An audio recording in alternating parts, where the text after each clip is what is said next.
الشوق يبقى في اغترابي ثقير في الحياة من الصحاب ومن يأمنك يا دنيا الدواهي. Kewajiban yang lain serta kita bisa semangat tetap menjaga ibadah-ibadah sunnah yang dicontohkan oleh Nabi kita yang mulia Rasulullah sallallahu alaihi wasallam. Dan yang kedua, mudah-mudahan salat serta salam senantiasa terlimpahkan kepada baginda kita, uswah hasanah kita, habibina, maulana kita, suri teladan kita yang paling baik dan paling mulia di muka bumi ini, yaitu beliau Nabiullah Muhammad sallallahu alaihi wasallam. Begitu juga para keluarga, para sahabatnya, dan para pengikutnya, umatnya yang di akhir zaman ini senantiasa tetap istiqomah dalam menjalankan syariatnya, berpegang teguh kepada Al-Quran dan sunnah-sunnahnya. Kenapa? Karena di akhir zaman ini banyak umat Islam yang sudah meninggalkan syariatnya, sudah meninggalkan Quran dan sunnah. Bahkan hal ini diabadikan di dalam Al-Quran surat Al-Furqan, surat yang 25 ayat 30, yang dimana Allah sampaikan, wa qala Rasul ya Rabbi inna qaumi ittakhadhu hadzal Qur'ana mahjura. Dan ingatlah ketika Nabi Muhammad sallallahu alaihi wasallam mengeluhkan, kemudian menyampaikan kepada Allah perihal tentang umatnya, bahwa umatnya nanti setelah beliau meninggal dunia, umatnya kebanyakan akan meninggalkan Al-Quran, akan meninggalkan syariatnya, akan meninggalkan sunnah-sunnahnya, disebabkan karena hubud dunia, cinta dunia, disebabkan mereka sudah ittiba'ul hawa, mengikuti hawa nafsu, sehingga seakan-akan agama itu sudah tidak penting bagi mereka. Seakan-akan agama itu diabaikan. Seakan-akan mereka sudah tidak peduli tentang tuntutan apa yang ada di dalam syariat Allah, ajaran Islam. Dan mereka semakin meninggalkan Al-Quran, semakin jauh dari Al-Quran, apalagi mengikuti sunnah-sunnah Rasulnya. Ini sudah diabadikan 14 abad yang telah lalu, 1400 tahun rikala semanten, dikabarkan sampai sekarang kita merasakan. Sekarang kalau kita bisa hitung berapa mereka yang hari ini atau yang kemarin mereka senantiasa menjaga sholat 5 waktunya dibandingkan mereka yang tidak sholat. Bapak Ibu kathah pundi? Jelas kata yang tidak sholat tinimbang yang sholat. Apalagi semakin dikerucutkan, kira-kira kathah pundi mereka yang sholat berjamaah dengan yang tidak berjamaah, khususnya 5 waktu. Kathah pundi sing jamaah napa sing boten jamaah, Bapak Ibu? Jelas yang tidak jamaah. Dikerucutkan lagi mereka yang peduli untuk mencari ilmu, tholabul ilmi, daripada mereka yang hanya berleha-leha di rumah atau nongkrong di pinggir jalan atau di warung-warung. Mereka lebih meramaikan, memakmurkan warung-warung tinimbang meramaikan rumah-rumah Allah. Kata putih Bapak Ibu, jelas kata mereka yang lebih mereka enjoy bersenang-senang di luar. Begitulah kondisi di akhir zaman yang hari ini kita rasakan Bapak Ibu. Maka masjid semakin sepi, majelis ilmu semakin akan ditinggalkan. Jadi tidak usah bingung, tidak usah resah, tidak usah khawatir, karena hal yang seperti ini sudah diprediksikan oleh Nabi sallallahu alaihi wasallam di dalam hadis sahih, bahwa Nabi menyampaikan badal Islam ghoriban wasa'udu ghoriban kama bada tubalil ghuraba, bahwa pertama kali di saat Islam itu tiba, muncul Bapak Ibu di tengah-tengah masyarakat yang penuh dengan kebodohan, penuh dengan kerusakan, kehancuran, penuh dengan berbagai kemungkaran dan kemaksiatan, khususnya di Masjidil Haram atau penduduk Mekah, yang mereka banyak berbuat maksiat, banyak mereka berbuat kesyirikan. Ketika Islam datang di tengah-tengah mereka, bagaimana sambutannya Bapak Ibu masyarakat Quraisy Mekah? Jelas, Menerima atau tidak menerima awal Islam ketika disampaikan, didakwahkan. Ditampi nama buatan Pak Bu? Jelas ditolak. Masyarakat Quraisy Mekah terutama para tokoh-tokoh mereka tidak menginginkan kehadiran Nabi. Mereka menolak dakwah Nabi, dakwah tauhid, dakwah sunnah. Kenapa? Jelas itu karena bersinggungan, bertabrakan dengan keyakinan mereka. Dan mereka menganggap bahwa ajaran Nabi ajaran yang gharib, yang baru, yang aneh, yang asing. Ya, jadi ketika pada saat itu Kanjeng Nabi kita yang mulia sallallahu alaihi wasallam mendakwakan Islam pertama kali di kota Mekah, itu sudah dianggap aneh. Bahkan Nabi dikatakan majnun, orang gila, dikatakan syair, orang yang membuat ukara-ukara atau hal-hal yang baru. Dianggap Nabi Muhammad SAW juga tukang sihir, memecah belah dan yang lainnya. Jadi kalau hari ini Islam datang Bapak Ibu, hari ini Islam disampaikan kembali, ya, hari ini ketika Islam disampaikan secara benar, maka banyak umat yang mengaku Islam khususnya mereka sulit untuk menerimanya. Bahkan mereka meninggalkan ajaran Islam yang sebenarnya Bapak Ibu. Mereka lebih untuk mengamalkan Islam yang mungkin tradisi atau adat atau yang lainnya yang bersinggungan dengan syariat Islam. Ya, jadi para jamaah Bapak Ibu, Nabi mengatakan wasaudu ghoriban kama bada, maka akan kembali lagi nanti Islam di akhir zaman setelah aku meninggal dunia itu juga dalam kondisi asing, ya, tersisihkan, terjepit, terintimidasi. Jadi ketika orang yang betul-betul jujur menyampaikan kebenaran di tengah-tengah masyarakat, mereka akan disisihkan, mereka akan dibully, mereka akan dicaci maki, mereka akan difitnah, diadu domba dan sebagainya. Bahkan kebanyakan mereka nggak peduli, mereka lebih senang dengan Islam-Islam yang mungkin mereka lebih bebas, mau sholat atau tidak, mau ngaji atau tidak, yang penting KTP-nya Islam. Nah, jadi para jamaah Bapak Ibu, ini kondisi di akhir zaman yang hari ini kita rasakan. Bahkan ini sudah menimpa di keluarga kita, anak-anak kita, istri kita, suami kita, orang tua kita, yang mereka jauh dari pemahaman, petunjuk, hidayah yang disampaikan oleh Allah dan Rasulnya di dalam Al-Quran dan Sunnahnya. Mereka jauh dari hidayah, mereka jauh dari tuntunan yang benar Bapak Ibu. Coba, nggih napa mboten? Ya, yang penting bagi mereka Islam itu apa? KTP, gitu Bu, Pak. Nah itu, yang penting saya sudah menjadi Muslim. Masalah sholat atau tidak nanti urusan belakangan. Apalagi masalah ngaji. Nah itu. Yang penting nanti ketika aku sudah meninggal dunia, banyak mereka yang menyolatkan aku. Banyak mereka yang nanti mengirimkan Al-Fatihah kepada diriku. Kenapa? Masalah aku sholat atau tidak itu urusan diriku kan gitu. Padahal para jamaah Bapak Ibu, pada zaman Nabi saja, ketika ada salah satu sahabat yang memiliki hutang. Hutang Pak Bu, ini urusan dunia loh ya, hutang ya. Kira-kira Kanjeng Nabi purun apa mboten nyolatnya wong sing diutang? Halo. Nabi mau menyolatkan orang yang punya hutang. Sampai hutang tadi betul-betul dibayar, baru Nabi mau menyolatkan. Mboten kersa. Jelaskan dalam hadis sahih, Nabi tidak mau menyolatkan ketika ada orang yang masih punya hutang belum dibayarkan. Ketika malaikat Jibril menyampaikan kepada Nabi Muhammad SAW, ya Muhammad, si fulan ini masih punya hutang, hendaknya engkau tahan untuk menyolatkannya. Maka Nabi tidak mau menyolatkan. Sampai Nabi mengatakan, fa'alaihi dayn, siapa yang membayarkan hutang. Kemudian majulah sahabat, ya Abu Qatadah radhiyallahu ta'ala, dia menyampaikan, ya Rasulullah SAW, untuk hutang itu tanggunganku, aku yang akan membayarnya. Maka saat itulah baru Nabi maju menyolatkannya. Coba Bapak Ibu, itu persoalan hutang, apalagi persoalan urusan hablum minallah, urusan kepada Allah, masalah sholat. Sekarang apa ada dalam sejarah, dalam hadis Nabi, dalam syariat apapun, petunjuk Quran, hadis atau ijma' para ulama, bahwa Nabi, para sahabat mau menyolatkan orang yang tidak pernah sholat? Tunjukkan satu dalil. Nabi mau menyolatkan orang yang tidak mau sholat? Urusan hutang saja Nabi tidak mau menyolatkan, apalagi mereka yang semasa hidupnya tidak mau sholat.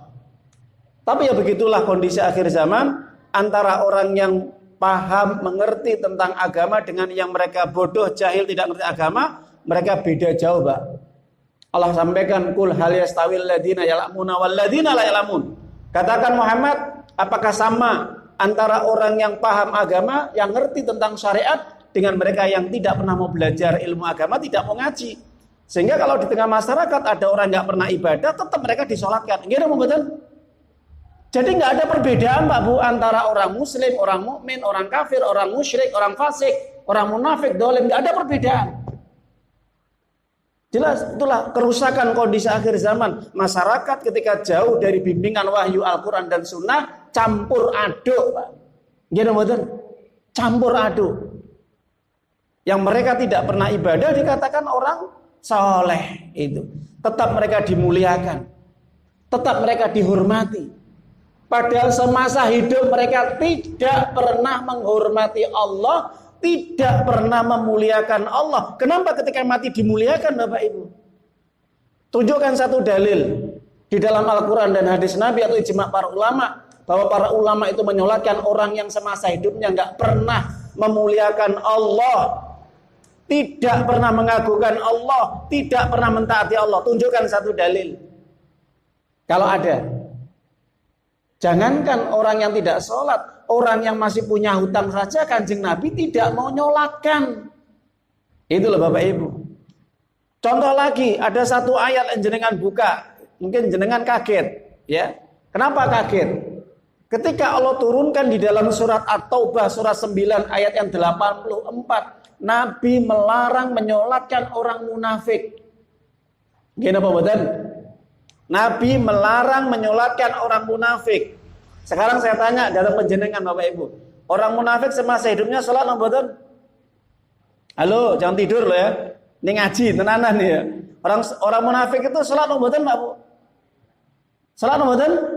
Sholat. Orang munafik sholat Pak Bu. Mana dalilnya Ustaz? Gak percaya. Kita kembali buka surat An-Nisa 142. Innal munafiqina yukhadi'una Allah wa huwa khadi'uhum idza qamu ila shalah qamu kusala yura'una nas wa la yadhkuruna Allah illa qalila. Sesungguhnya orang-orang munafik itu dia suka menipu Allah.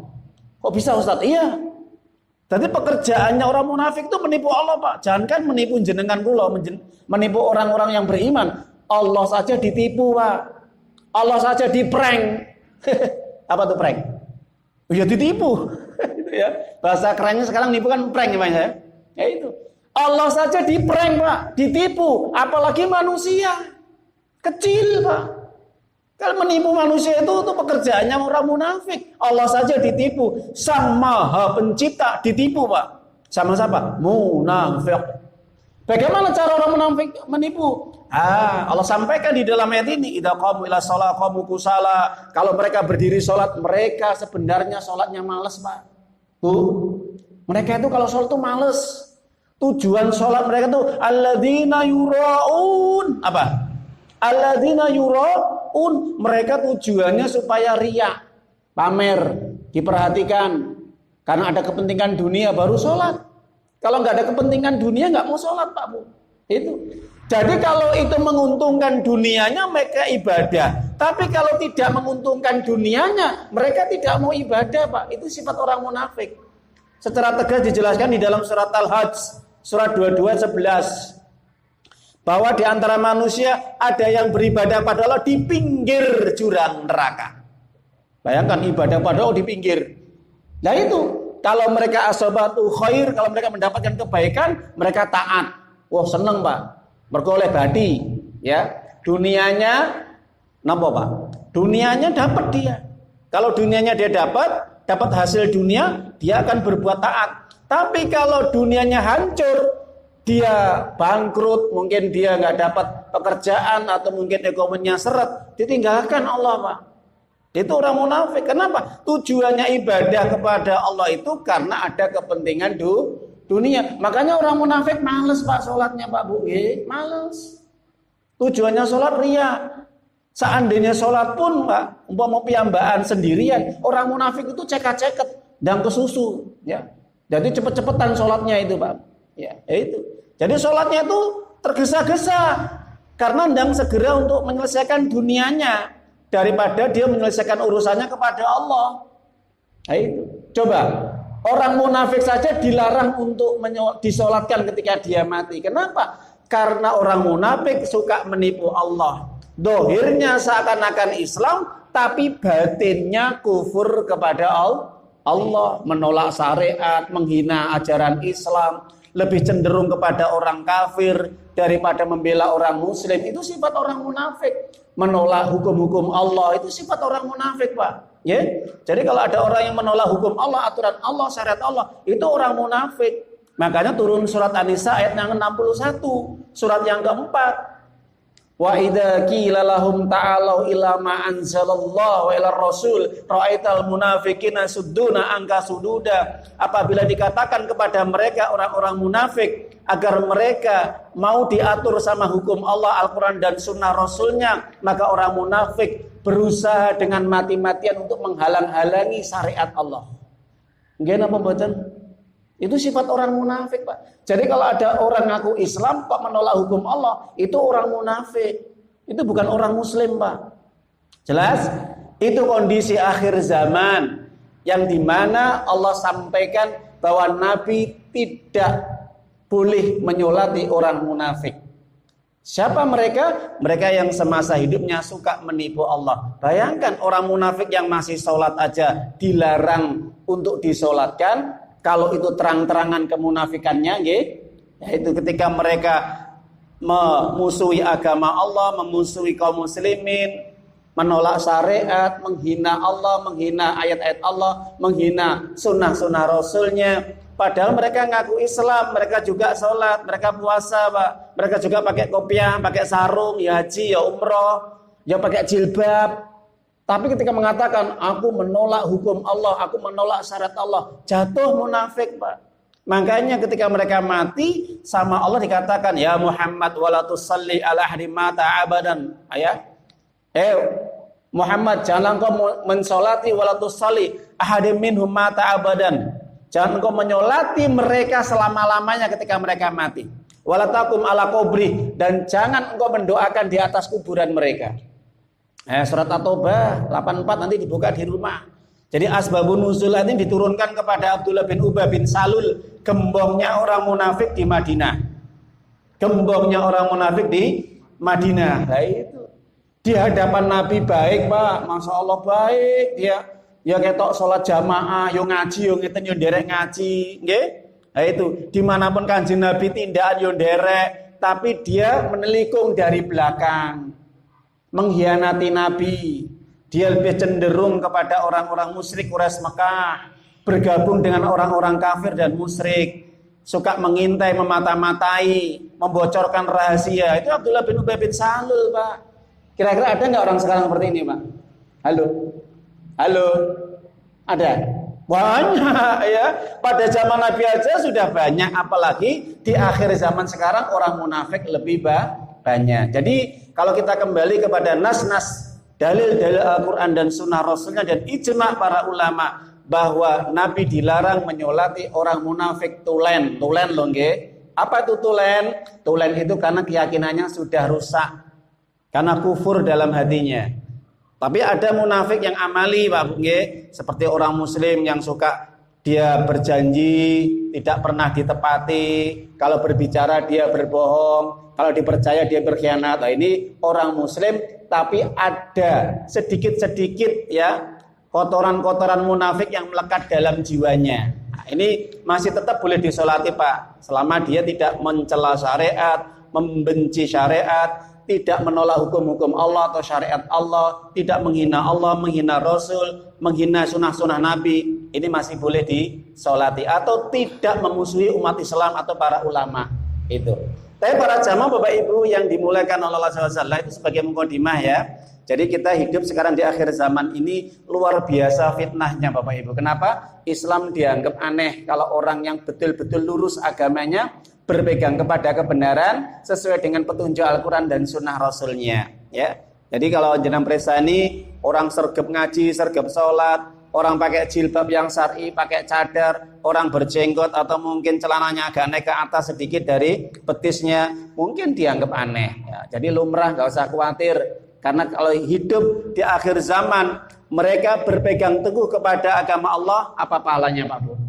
Apa pahalanya Pak Bu? pahalanya seperti haji bersama Nabi. Masya Allah, ada hadisnya, ada. Barang siapa yang dia betul-betul ibadah di zaman yang penuh dengan kerusakan, dia betul-betul berpegang teguh kepada agama Allah seperti haji bersamaku, itu pahalanya besar. Ya, besar sekali Bapak Ibu, nggih. Makanya saking beratnya orang betul-betul mempertahankan keyakinan imannya, agamanya. Karena banyak orang yang mereka lepas dari iman dan agamanya. Kenapa? Karena cinta dunia dan takut mati, Pak Bu. Nah, itu. Ayyuhalladzina amanu ittaqullaha haqqa tuqatih wa la tamutunna